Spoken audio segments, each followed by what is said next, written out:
Hi everyone, my name is Suhani Patel, a 17-year-old teen and rising senior in high school. Welcome to the Journey with Skin podcast. In today's episode, I'm very excited because I have a very special guest with me, Dr. Nicole Salame, who's a double board certified and fellowship trained cosmetic dermatologist and Mohs micrographic surgeon. So a little bit about her in a brief bio, which I'll let her expand all on, about her background and qualifications. She attended college at the University of California, Los Angeles, or UCLA, on numerous scholarships, graduating cum laude, and earned her MD from the University of California Irvine School of Medicine.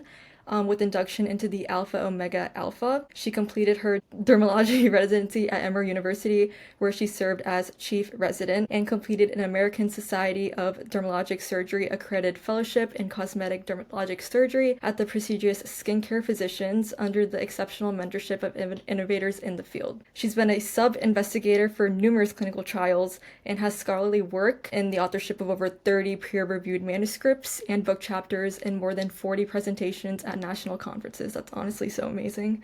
And currently practices in the beach cities in California as a medical, procedural, and cosmetic dermatologist. And in today's episode, we'll discuss her path on becoming a dermatologist, skincare advice for teens, and common skincare myths and facts. So first, on the path of becoming a dermatologist, Dr. Salame, could you walk us through your journey in dermatology and describe your educational journey, including medical school, residency, and any additional fellowship training? Yeah, Suhani, thank you for having me on this podcast. I'm really excited to be here and talk about my journey through medical school, residency, fellowship, and I know that during my bio you said you've done a lot, and it took me 15 years to accomplish all that. So I think when people first look at a CV like that, they start to think, especially as a teen or a young person in high school who wants to become a doctor or wants to become a dermatologist, it might be overwhelming or seem overwhelming. But really, that was 15 years of work, of help from numerous mentors. So it it's definitely not a one. It takes really a village to kind of raise a dermatologist in a way. So we'll start. I guess I think the path to dermatology for me, it did start in medical school, but my path to medicine started, and that's important because you can't become a dermatologist without becoming a doctor, right? So my path to medicine started in high school. I worked really hard to obtain good grades and AP classes and all that so that I could be a competitive applicant for a good university. And really lucky to be accepted with scholarships to UCLA because I was the first doctor in my family and I came from very humble beginnings. And, it wouldn't have been possible for me to really become a doctor without to really get into undergrad to become a doctor without the help of scholarships and people who really believed in me. So I really applied myself. I took every chance. I, looked into every opportunity and really did apply myself. And I think if there's one thing I could recommend any young folks who are thinking about becoming a doctor or a dermatologist is just apply yourself, say yes to everything, dive in. You'll never know what an opportunity will bring you. And when I got into undergrad at UCLA, I worked really hard. It was not easy to be pre-med at UCLA, and I was really lucky to get into medical school from UCLA. And I think a big part of becoming a competitive applicant for medical school was being well-rounded, not only getting the grades, but also, I did research, I published. It wasn't, the high-level research opportunities I was able to get in medical school, but it was still something to, get involved and to apply myself. I worked with nonprofits. That was another thing that I really found, fulfilling and exciting. I worked with a nonprofit called Global Medical Brigades, and it was just a really exciting opportunity for me at the time. I worked as a social worker, providing medical care to homeless in West Hollywood, which was such an incredible experience. All these kind of shaped my passion for medicine and also shaped my application. And I had a lot to talk about during my interviews. And then when I got into UC Irvine as a medical student, right? Because the path to dermatology starts in high school, then undergrad, right? Then medical school, and then residency. It's a multi-step. And when I got into medical school, my whole focus was preparing my application for dermatology. Dermatology of the most competitive specialties. I love what I do. It's very rewarding. I think it's competitive for many reasons, not just the lifestyle, which a lot of people say Mhm. then, but really because our patients are happy, we get to form relationships with them, we get to do procedures. It's a very gratifying field.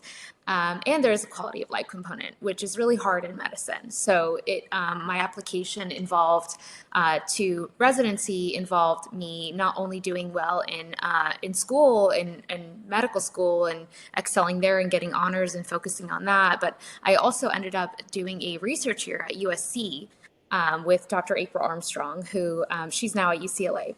She's the chair there. But at the time, she was at USC, and she's one of the best mentors I've ever had. She taught me how to do research. She taught me how to write. I knew nothing of this before I met her, and she is probably one of the key to my success. So I think having a mentor who really believes in you and finding those mentors and applying your time with them is so important.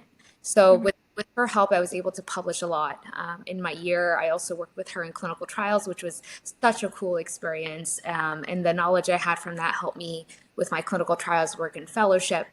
And then she was such a, when it came to applying for residency, she was a big, she was just a big, she was like a big cheerleader of mine. She really did call programs for me and really put in a good word for me. And even to this day, she still recommends me for things, Mhm. speaking engagements. And I just really can't speak enough how valuable my research year was. And then in residency, that's how I got into residency at Emory. Very amazing program. And then after that, I decided to pursue fellowship in cosmetics and surgery. That's honestly so inspiring. Very long story. Mhm. What was your path like to specialize in general surgical and cosmetic dermatology, and what drew you to pursue surgical and cosmetic dermatology alongside general dermatology? Because I know it's like different in a way. It is. And I think your experience in residency is shaped a bit about where you do residency. I loved my time at Emory. I think it's one of the strongest dermatology programs. I feel very confident in my complex medical dermatology training, in many parts of my pediatric dermatology training and my Mhm. dermatopathology training. I did go to Emory during the pandemic. So I was the first year of being a doctor. I was a frontline worker. I was the pandemic. So a lot of that did influence my surgical training a little bit. And so a big part of me coming out of residency, I really felt like I wasn't prepared to do Mohs surgery on my patients without a fellowship. That was my experience. Just with many factors. Also, I didn't take the time, and that was a regret of mine during residency, to really pursue after hours shadowing of Mohs surgeons, which a lot of my classmates did. But I felt like I did want to do a fellowship that did have Mohs surgery if I wanted to do Mohs surgery. But the real reason why I decided to pursue, and my fellowship was a cosmetic dermatology fellowship with exposure to Mohs surgery. So it was mostly focused on cosmetics and lasers. I was lucky to have that extra surgical training with Dr. Rohr at Skincare Physicians. But the main reason I decided to pursue a cosmetic dermatology fellowship after residency was I felt like I wanted to be able to do everything for my patients. I wanted to be able to, clear their acne and then also treat their acne scars with laser. And I wanted to be able to treat, sun damaged skin and, diagnose and treat skin cancer, but also help them prevent further skin cancers, treat them with laser for precancers. I felt like to be a complete dermatologist, it just added more tools in my toolbox. And really, if you think about dermatology, there's such a fine line between what's considered aesthetic and what's considered medical dermatology. And a lot of the times the lines blur, and even patients don't really agree with it. My in my heart, I do a lot of acne scar treatment. In my heart, I feel like that is part of the spectrum of acne, but it's not Yeah. something that is covered in residency and not something that's covered by insurance. So being able to have the training to do that, and then also just help patients feel, you know, just holistically well, right? Not just treating their skin medically, but also making them feel like their appearance is improved. It's just a huge honor to be able to do all of that. And I knew that I wouldn't be able to do all of that if I didn't do a fellowship. Got it, got it. And what skills and techniques did you learn during your surgical training, and how do they complement your cosmetic and general work? Yeah, I mean, kind of what we were talking about. I think a big knowledge and expertise and just being very commanding the skill of laser surgery is something that you have to do a fellowship to do. A lot of think lasers are plug and go, and unfortunately, a lot of the device companies make it seem that way. But there's so much nuance to laser technology and skin, tissue laser interaction that you really really become an expert in during fellowship. So I was able to really now, coming out of fellowship, I had all the tools in fellowship. I had the best lasers. I was at skincare physicians. We had all the lasers. And now coming out in the real world practicing, I don't have access to all the lasers I did in fellowship, right? But at my knowledge, I'm able to pick up any new laser device and really understand how to use it effectively and safely for patients. And I think that's a skill I learned in resident or in fellowship. I also think fellowship gave me kind of soft tools that aren't really apparent every day. It's not really tangible. Like the tools of having how to do a cosmetic consult, which is such an art, how to speak to patients about cosmetic issues, how to manage complications and prevent them, how to run a successful business that does medical, surgical, and cosmetic dermatology. All these are not really taught in medical or medical training and residency.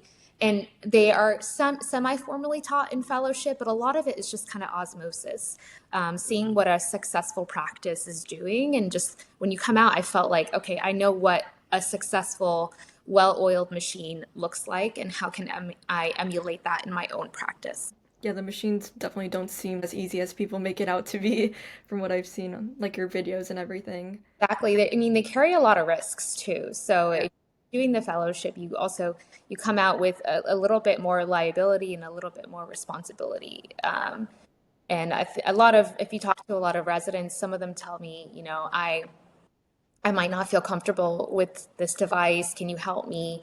And just because you're an MD or you're even in dermatology doesn't mean you know how to operate these devices. So I think the fellowship is very important. And I mean, it's a year of your life, right? After residency, it was my 15th year of training, essentially.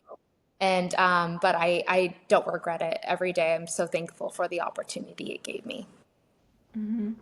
And now, shifting to some challenges and highlights of your career, what were some of the most challenging aspects of your training and how did you overcome them? Ooh, that's a good question. I think the biggest, it's very unique to me, but everyone's story is unique, right? The biggest challenge for me was being apart from my family during the pandemic. I grew up in Los Angeles, California, and I did my like half of my training here, right? UCLA, UC Irvine, University of California, Irvine, University of California, Los Angeles, and then I did my research here at USC. So I was very lucky to stay close to family. And then the year that I matched into dermatology at Emory. I knew I had to move my life to South, a completely different culture, a completely different place. I knew no one in Georgia. I think I had one friend in Georgia, and he was out in in the boonies of Georgia. So I really didn't have anyone, and I was ready for that. I was fearful of that challenge, but then the pandemic hit. And right before I was about to move, I had to move during the pandemic, which was so scary. And then I got there, and I was social distancing with my co-residents. And if you are in residency, you realize your co-residents can really like make or break your residency experience. You're supposed to get really close with your co-residents because you have this like common struggle through residency together. And we were close, but we had to do it through social distancing. And so there was limitations, and I was very lonely. And I was very scared in my first couple of years because I said, how can I be without my family and friends? But then I I went out and met some friends and some networking, and I formed relationships with a group of girls that That's great. becoming my best friends, my bridesmaids when I got married. So it was like I wouldn't have formed those relationships if I hadn't left and gone to Georgia. And I think my Mhm. experience in the South was so like it was just so character building, and just so it just opened my mind to so many things. And then I went on to Boston, which is a completely different I love experience. Well, it. completely different culture. So I think Mhm. it's nice. It's nice to experience those things when you're training to Mhm. expand yourself. But at the same time, it was that was probably the hardest thing. And then my now husband, and at the time was my boyfriend and then fiance, him and I were long distance for 5 years. Wow. Yeah, so that was really hard, but we made it work. And in retrospect, now we're on the other side. We're so happy, but it Mhm. wasn't to do that. And every training, all medical training is difficult. Whether it's at home, you're at home with your family, or apart from your family, whether you're a dermatology or radiology or surgery, it's all hard. Mhm. It's all difficult. Mhm. So it took a lot of steps to get there, but in the end, it was all worth it. Yeah, and I actually was talking to a good friend of mine yesterday over dinner, and she's a lawyer, and her and I were talking about, wow, we spent so much of our 20s in school, and we're on the other side, and we're like, oh my gosh, it was, hindsight's 2020, but in the thick of it, it feels very very difficult. And it's you don't have a crystal ball, you can't see the future, so it's so easy to get the other side. So easy for me to tell you now, oh yeah, my life is great, I love what I do, I have fulfillment, I'm so happy, but if you saw me a couple of years ago, you'd think, oh my gosh, she's really putting herself through a lot to get there. So it's all just about long what's the word that people say, prolonged gratification, delayed gratification. That's all medical training is, delayed gratification. Are there any moments or experiences in your career that have been especially rewarding? Yeah, I mean, I think every day in my career, I'm very lucky. I love dermatology. It's definitely my calling. And I was lucky that I found it, and I chased it, and I was able to become a dermatologist. I think my patients every day, I'm like, there's at least one, if not many patients every day that make me feel like, oh yes, this is, Love it.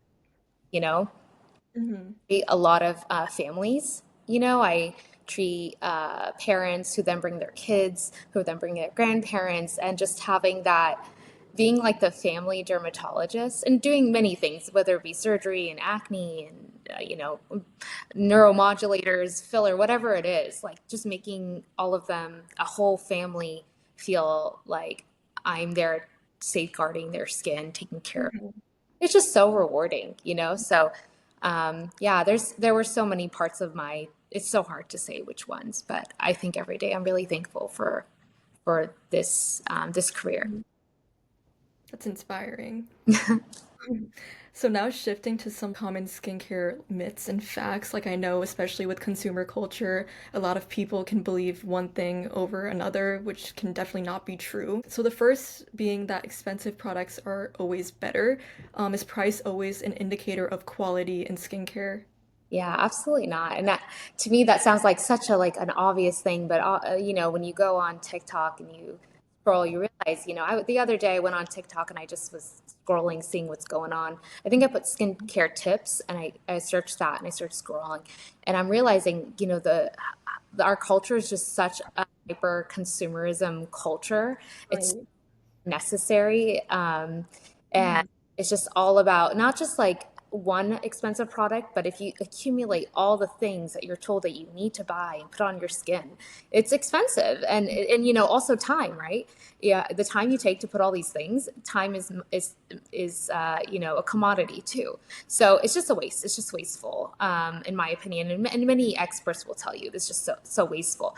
But I do think there are products that that come with a hefty price tag that I do recommend. But that's not, you don't have to use the products in order to have good skin. There are affordable alternatives. But if you want to be the kind of person who spends on their skincare, you can end up spending a lot of money on a product that is not worth it, right? But then that's why you seek expert advice, because my job is to, you know, look at your skin, see your anatomy, see kind of the features of your skin, the needs of your skin, and tailor your skincare to that. So kind of focus you on the elastin product that will really be a game that's worth the money, right? Or the SkinCeuticals product. These are expensive skincare brands that are maybe worth it. But then, and then for a lot of my patients, what I've become in the habit of doing is writing the kind of the gold standard product that might be more expensive, and I put like $3 signs next to it,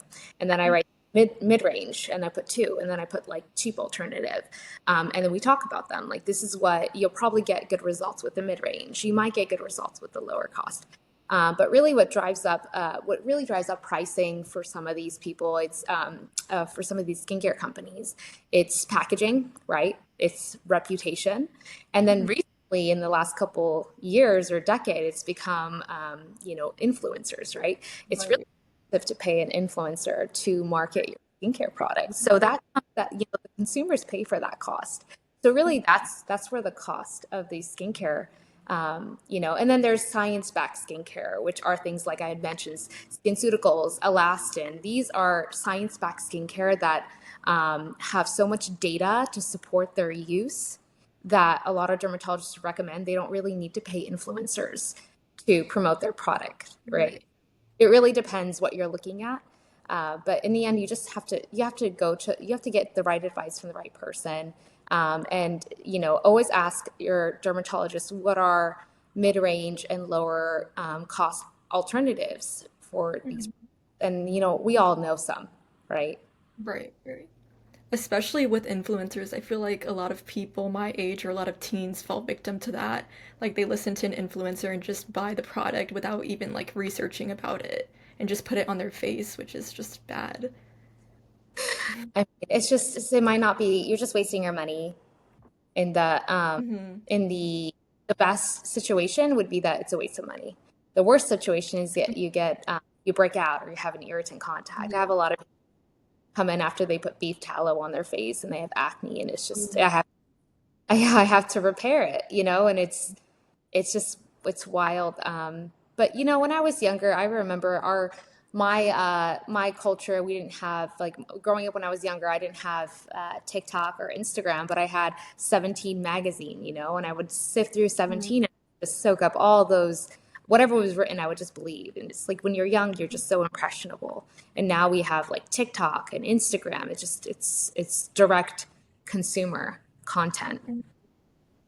Yeah.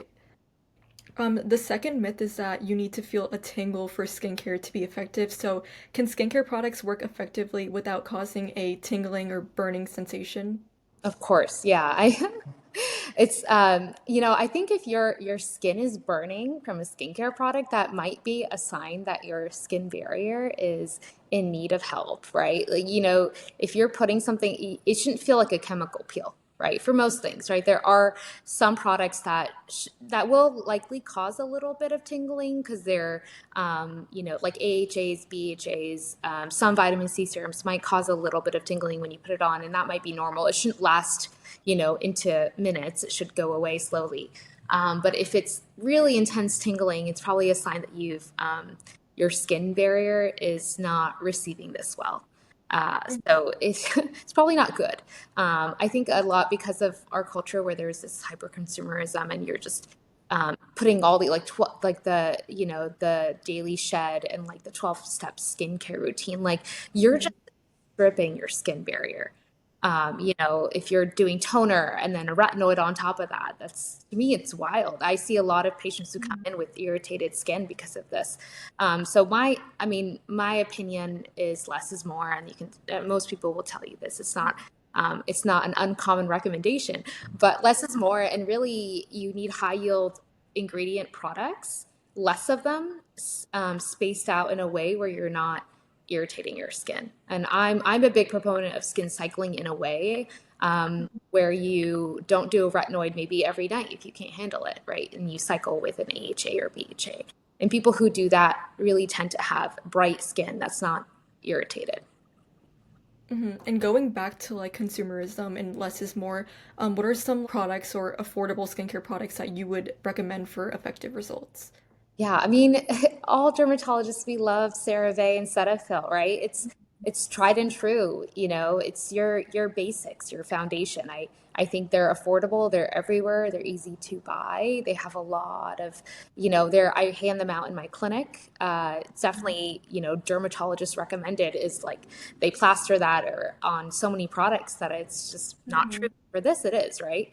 So CeraVe, Cetaphil for short. La Roche-Posay is my personal favorite. I use it. My whole family uses it. Hmm. So gentle. I love their cleansers. I love their sunscreen, their tinted sunscreen. I'm actually wearing it right now. I love their products. And then there is, a more mid-range that I've recently become more into is Aven. Aven has some really great products. It's a French brand, so is La Roche-Posay. But those two products are really like kind of a little more luxury affordable, in my opinion, right? Hmm. That's amazing. And the last myth is that you should use retinol only in your 40s or 50s. So when is the best time to start using retinol or other anti-aging products, and what benefits do they provide to the skin at any age? Because I know that I've seen, like, especially in the media, that like 10-year-olds would start using retinol. So what do you feel about that? Oh my gosh, I think a 10-year-old should never put retinol on their face. They don't need it, right? 10-year-olds, so let's go back. I think everyone needs sunscreen, right? At Mhm. starting when you're an infant, you need sunscreen. I think that's the number one anti-aging thing you can do for your skin. If you're doing all these things, these 12-step routines and not doing a sunscreen, you're wasting your money. And if you're doing a retinol without a sunscreen, you're wasting your money, right? So sunscreen's foundational, and really doesn't have an age cap or minimum maximum. So that's that. But for retinols, I think starting in your mid 20s is a good time. In like really 30s or when you should be on it. If you're starting in your mid 20s, you're ahead of the game. I think anything before that, like maybe early 20s, if you feel like you would like to start using skincare, but I think anything at like teens should not be using skincare like that. They don't need it. They're just irritating their skin. Really, data shows us that in our late 20s to like 30s, we really start to lose collagen. So, really, that's when you should be really careful with your skincare and start initiating. Now, it's never too late to start a retinol. I put 40 and 50-year-olds on retinol every day, and there's going to be benefit. But if you want to be ahead of the game, I really think mid 20s, Mid-20s. yeah, that's kind of where I would say this is the time. And a lot of my like 25-year-olds come in and they'll come in and say, what can I do? I want to laser my skin. I want to do all this. It's like, let's just start with good skincare. You're not even doing, if you're not doing retinols and sunscreen, then you're wasting your money on these procedures. You need to maintain, in between. Got it. And what is one final piece of advice that you would give to someone who is just starting their skincare routine or looking to take better care of their skin, especially for teens too? Yeah, well, for teens, right, that's really specific. I think going back to the retinol, I think if you're a teen with acne, it's different, right? Because retinols and retinoids, they're on label indication, they're FDA indication. What they were designed to treat is acne. So I do give retinols to my acne patients all the time, right? Mm-hmm. So if you want to improve your skin, I think as a teen, less is more. Don't fall for the TikTok trends. It's just not a good look. It's just wasteful and it's probably really stripping your skin and just not doing a whole lot for you. Instead, focus on less is more, less things, but consistent, right? Like consistent sunscreen, avoiding tanning. That's the basic thing. Now there's this whole thing on TikTok about how sunscreen causes skin cancer, and it's just wild to me because we know that it doesn't. We know that it actually prevents skin cancer. So just being diligent with sun avoidance. You don't have to, be a hermit, but going out to tanning beds is definitely not a good look. Laying out in the sun to get a base tan is not a good look. Using sunscreen and then maybe moisturizing your skin, maybe a vitamin C serum if you want to get really creative, which I think vitamin C is a great addition because it's kind of your shield for the day. It protects you. It's, This antioxidant protects your skin from pollution and UV light. So those are kind of the basics, I think, for a teen is like a vitamin C serum, a good cleanser, a good, good sunscreen. And then when you get into your 20s, you start to add a retinoid. And then when you get into your 30s, you might start to add, peptides and other things and procedural options. It's just don't be in a rush to grow up, right? Mhm. I miss my skin when it looked like yours. I miss that like young, supple skin. We're chasing it in after, 30. So don't be in a rush to grow up. Enjoy the skin you have now and don't harm it. Yeah, for sure. I definitely wear my SPF every day. Especially I know like in the summer, my friends are falling like prone to not wearing SPF because they just want to tan, but like I try to remind them to wear SPF too. Yeah, So, it's important. And they'll yeah. they'll they'll be happy they did it later. And they'll be regretful later if they didn't. I have a lot of regretful patients in my clinic, believe me. Well, thank you so much, Dr. Salame, for joining me on this podcast. Like, thank you so much for taking time out of your day to talk about like everything dermatology on the Journey with Skin platform. Where can listeners follow you for more advice or content and see more of you? Yeah, so you can find me on Instagram and TikTok, mostly on Instagram at Dr. Nicole Salame, Nicole, last name Salame. I also have a website, www.drnicolesalame.com, if you want to learn more about what I do. I look forward to seeing you all online and maybe in clinic. Yeah, and to the listeners, make sure you subscribe and leave a review and share the episode and check out Dr. Salome's content. Thanks, honey. Thank you.